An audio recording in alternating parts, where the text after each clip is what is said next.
Hey everyone, it's Professor Milo here again with another video. This will be the last in my trio of Batman-centric videos, and it's going to be about the new Batfam TV series coming out on Amazon Prime. Now, from what we've seen of the series so far, it looks pretty good. It's a follow-up of the 2023 animated film, Merry Little Batman, just like the comic miniseries Little Batman, Month 1, which I think is pretty neat. And I'm exciting for the world building and new villains it will bring to the universe. Speaking of the villains, the rogues gallery in this show is looking great so far, with many cool additions to the roster, but we'll get to that later. In the meantime, let's start the first part of this review, with that being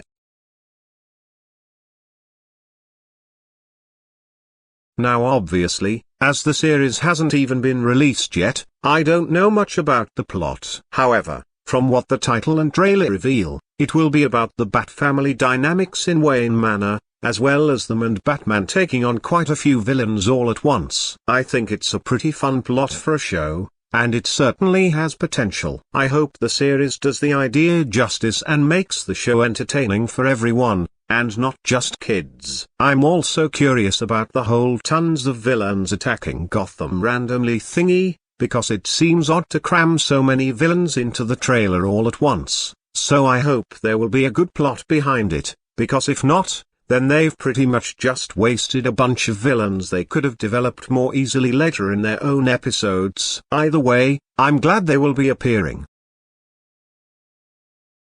Now, on to the character designs for the show. Even though they're not as great as the designs for some of the other Batman shows, they still look quite nice. I certainly would have never expected to see some of these characters in the Merry Little Batman art style, so that's a plus too. For example, Clayface is cool looking as usual, Mad Hatter's design certainly lives up to his name, Grundy's suit is snazzy and his stature is just right, and Man-Bat looks more laid back than usual, fitting as it seems he's going to be basically the wise grandfather of the group. Overall, they could be a bit better, but I kinda dig 'em.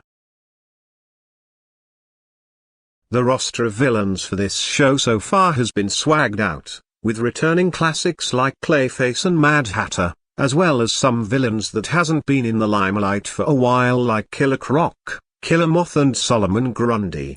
Since they're adding so many villains onto the show at once, I hope they make good with them, instead of just using them as human punching bags. I know this is a more kid-friendly Batman show, but I still think that it's a given that they should have some kind of personality that isn't the generic villain stuff.